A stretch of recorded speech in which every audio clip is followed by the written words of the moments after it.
secret indirect talks with Hezbollah, a known foreign terrorist organization that has targeted and killed Americans.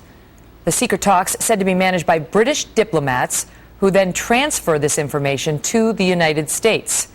Monica Crowley is a Fox News contributor who served as a foreign policy assistant to President Nixon, and she's got some information on this. So where London is mediating these indirect secret talks, according to the Jerusalem Press, which cites a Kuwaiti newspaper, how reliable is this thread? Well, given the context of the reports that we just got in light of this new Iranian deal, that these secret talks between the United States and Iran have been going on at least since March, it may in fact be happening through the British channels that the United States is indirectly talking to this terrorist organization. Why do people care that we should be talking indirectly to Hezbollah? Well, here's why it matters, because Hezbollah is one of the world's foremost terrorist organizations. Hezbollah has targeted the United States and American interests over several decades. Remember that Hezbollah targeted the U.S. Embassy in April of 1983, killing 17 Americans. A couple of months after that, in October of 83, bombed the barracks, our Marine barracks in Beirut, killing 241 U.S. servicemen. They continue to target the United States. They continue to target Israel.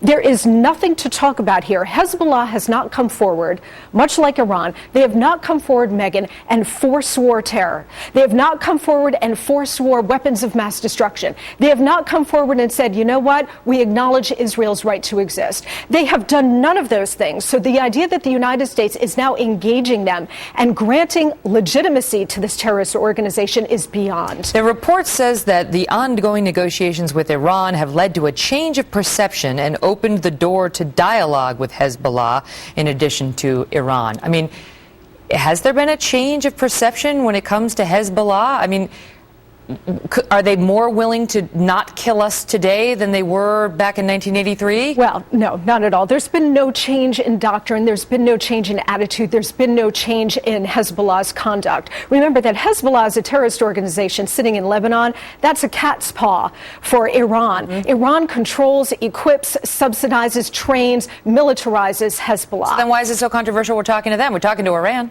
Well, we're talking to Iran, who's one of the world's biggest terrorist states, if not the biggest.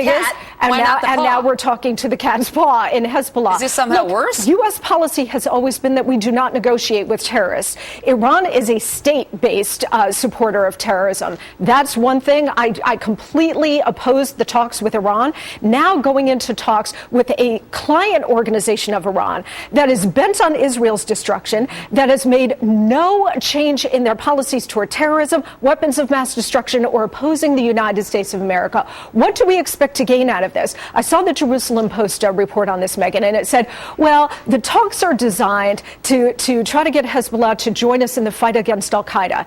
The United States and Israeli counterterrorism intelligence agencies for a while have said, wait a minute, there are links between Hezbollah and al-Qaeda. They're essentially working together, at least on some level. They also say, well, the objective of these talks is regional stability.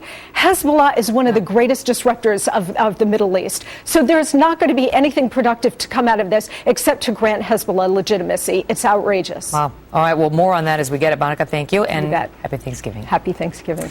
We will be right back. Don't go away.